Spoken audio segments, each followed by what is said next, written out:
Magandang gabi, Philippine Air Force. Narito ang magiging lagay at taya ng panahon ngayong gabi ng Martes at sa mga susunod na araw. Sa kasalukuyan, dalawang weather system ang patuloy na iiral at makakaapekto sa ating bansa. Ang Northeast Monsoon o hanging amihan kung saan patuloy itong makakaapekto, partikular nga dito sa may extreme northern Luzon. Samantalang easterlies o mainit na hanging nagmumula sa dagat Pasipiko ang asahan nating weather system na makakaapekto sa ibang nalalabing bahagi ng ating bansa. Dulot nga ng Northeast Monsoon, naasahan natin ang patuloy na maulap na kalangitan na may mahihinang pag-ulan, partikular yan dito sa may Cagayan at maging sa Isabela. Samantalang bahagyang maulap hanggang sa maulap na kalangitan na may mahihinang pag-ulan, dulot pa rin ng Northeast Monsoon ang aasahan dito sa may Ilocos Region, Cordillera Administrative Region at ganoon na rin sa may Aurora. Samantalang sa ibang nalalabing bahagi ng Luzon, maging ng Visayas, ganoon na rin ang Mindanao, asahan naman natin dulot ng easterlies ang patuloy na bahagyang maulap hanggang sa maulap na kalangitan na may mga posibilidad ng mga pulu-pulong pag-ulan na kuminsan ay may pagkidlat at pagkulog lalo na sa dakong hapon o gabi.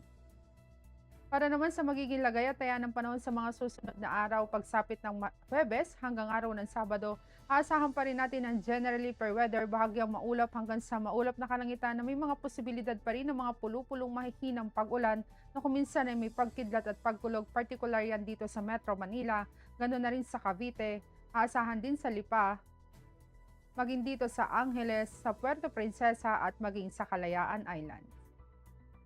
Samantalang dito naman sa Mactan, generally fair weather hanggang araw ng Webes, ngunit pagsapit ng Biyernes, sasahan natin na maulap na kalangitan na may kalat-kalat na pagulan, pagkidlat at pagkulog dulot ng easterlies. Samantalang dito naman sa Zamboanga, aasahan naman natin sa mga susunod na araw ang generally fair weather, bahagyang maulap hanggang sa maulap na kalangitan na may mga posibilidad din ng mga pulu-pulong pag-ulan na kuminsan ay may pagkidlat at pagkulog lalo na sa dakong hapon o gabi.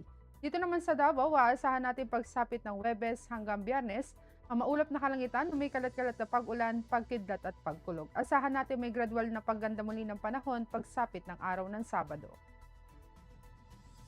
Ang araw ay lumubog sa ganap na 18:01 dito sa Metro Manila at asahan natin sisikat bukas sa ganap na 06:19. Para naman sa ating moon illumination, 0% new moon tayo ngayong araw ng Martes sa ganap na ika-20:01 ng gabi. At para manatiling updated sa lagay at taya ng panahon, i-follow lamang ang Air Force Weather Center sa aming mga official social media accounts. At sa ngalan na aming commanding officer na si Colonel Alvin Jan Cugador, Philippine Air Force General Staff Corps, kami Staff Sergeant Jessa C. Cuenca, Weather Broadcaster ng Air Force Weather Center. Muli magandang gabi, Philippine Air Force.